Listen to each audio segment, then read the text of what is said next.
Hey Kansas City Chiefs fans, it's BJ Kissel again with another video for the Arrowhead Pride YouTube channel. If you haven't yet subscribed to this channel, you need to go ahead and do that because that way you'll get a notice every time we post a new video, and otherwise you may miss something and you don't want to do that. And as we get closer to the season, we're going to start posting a lot more videos, and you're going to be behind if you don't know everything going on with the Chiefs, and we're going to touch on some of that stuff in these videos, so go ahead and do that. Over the last couple of videos, we've taken a look at two of the players the Chiefs drafted in this past draft, and they've both been on the defensive side of the ball. We took a look at Dontari Poe, the defensive tackle from Memphis that we took with our first-round pick, and then last week we took a look at Daquan Menzie, the safety from Alabama, that we took with our fifth-round pick. Well, today we're going to look at Devon Wylie, the wide receiver from Fresno State that we took with our fourth-round pick. I think Wylie was the first pick the Chiefs made where there was a lot more instant gratification for Chiefs fans, because I don't know about you guys, but as soon as the Chiefs make a pick, now granted I knew a lot of the names, I knew at least was familiar with some of the players, but as soon as we make the pick, I still go straight to the internet. I go to the scouting reports, I go to YouTube to watch film of or clips of these guys and watch film of these guys and try to get a better sense of who we just took. Well, it was easy with Wylie to get excited because as soon as you turn his highlight tapes on, you get to see that athletic ability that so many people have compared him to that certain receiver from the New England Patriots that I'm making a vow to never compare him to that guy out loud on anything because I'm already sick of that comparison, and he hasn't even played for the Chiefs yet.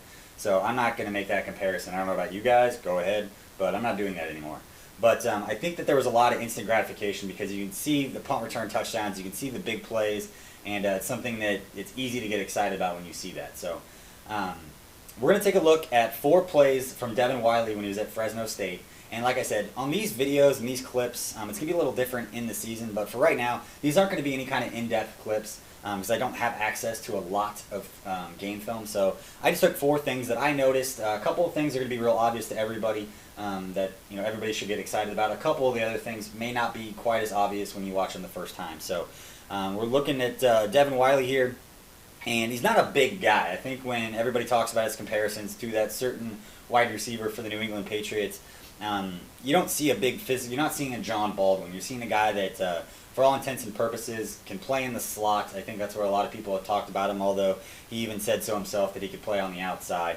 But we're going to take a look at 4 of his plays now, and I'm sure you guys will get excited about it. On this first one, you're going to see him here at the top of the screen. And I know that the score bubble up there in the left-hand corner kind of gets in the way, but when you go ahead and watch the play again, what you're going to notice is the sharpness that he comes out of his breaks. It's one thing to be fast and be a wide receiver, especially in college, but it's another thing to be fast and to run good routes, because once you get to the NFL, you're facing world-class athletes in the defensive backfield, and if you're just fast but you run lazy routes and you don't come sharp out of your breaks, it's going to give the defense a chance to react and to get up on you and not create that separation needed for the quarterback to make a good pass. And the sharper the routes, the more the separation, the more window there is for the quarterback to make a good pass. So when you watch the play again, you're going to notice him at the top of the screen. And I want to look at his last break where he makes a cut outside. When you freeze it, you can see the separation he created between himself and the defensive back. And like I said, I'm not going in and researching the defensive back and trying to figure out if it was a good play or not because we're looking at just one specific play. But you can see that gap where it looks like he's given himself plenty of space for the quarterback to make a good throw. And it's just one of those things where it may not go noticed. It looks like he just got open, caught a pass, but it's because of the sharpness of the route that he ran that allowed the quarterback to have that window to make that pass, and it's something that would definitely help the Chiefs in creating separation, which is widely known as one of the things that wide receivers struggle with the most when coming into the NFL, is creating separation and getting off press coverage. And what we're going to notice on this next play is just on a simple slant route here across the middle. It's nothing earth-shattering, it's not a highlight reel play, but what you're going to notice is he kind of sets up the defensive back to be able to run that slant to where his progress isn't impeded when he goes to the middle of the field. If he didn't do that little dance, couple of steps, and give himself a few seconds where he kind of gets the defensive back guessing, if he would have just straight gone for the middle, I think the defensive back could have gone forward with his left foot, stuck his arm out, and then impeded the progress for him towards the middle of the field in the slant. And that would change the line of sight for the quarterback to where he wouldn't have quite as much of a window to throw the ball to. And that's just my personal opinion as far as what I see on this play. Like I said, it's nothing earth-shattering, but he did get the slant. He got the inside release without being impeded, and I think he set it up pretty well. And obviously, he's a better athlete than the guy that was in front of him. But just another way that he kind of set up the play, and it was a good result. This next play is going to be something that a lot of people don't notice. It's the thing that, one of the things that I kind of nerd out on when I'm watching these plays. Devon Wylie isn't a big guy, and when you watch that play, just a simple, quick pass to the wide receiver where he gets out, he's got a blocker in front of him, and he has a choice to make when he sees the safety coming over from across the middle. And if you slow it down and watch the play, you're going to notice that he kind of looks, he sees that he's got two defenders coming, he's got a blocker in front of him. He can bounce that play to the outside, maybe pick up a couple extra yards, get out of bounds and not get hit as a guy who's not that big. But what does he decide to do? He looks around, doesn't have a lot of time to decide what he's going to do. It's kind of that fight or flight response. He knows there's going to be contact if he goes forward, but he could probably get the most yardage that way. And what does he decide to do? He decides to go forward, knows that there's going to be contact, but gets near the first down marker, picks up a couple extra yards in a pretty crucial situation as, they're down by 9 in the fourth quarter right now, and they need all the yards they can get. So it's just one of those things that I kind of nerd out on. I like the, he doesn't have time to sit there and weigh the pros and cons of all these things. It's just an innate, sense of what am I going to do right here, and he's not afraid of contact. As a guy who's not very big, I like that attitude in a player. This last play we're going to watch of Wylie is, pardon my language, but it's nothing short of spectacular.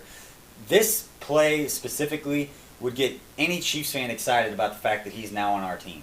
Granted, it's a punt return against Nebraska, and one of the things that's gotten lost when a lot of Chiefs fans are talking about Devon Wylie joining the Chiefs and his punt return ability is that Javier Arenas is pretty damn good at it, and Arenas was third in the NFL last year in punt return yards per return, which is pretty good. Not to say that it's not good to have another guy that can do it, and it's something that Wylie obviously brings to the table, but it's not as big a need, I think, as some Chiefs fans made it seem to be, where he could just step right in and take over punt return duties as if it was something that we weren't already pretty darn good at. So on this play, I'm just going to roll it. You are going to see the athletic ability and the quickness. And there's a lot of words that you can figure out to use when you're talking about a guy who's this fast.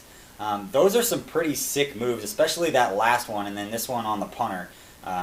I don't know how much credit you get for putting a move like that on the punter, but it's definitely got to make a returner excited when he's the last guy standing there. But you're going to see a couple of moves here on the other view. That one's pretty good, but that one right there is pretty sick. But you can't find words to describe a guy like Devon Wylie and how fast he is, because the only way to describe it is that he makes fast guys look not so fast, to steal a line that I've heard before.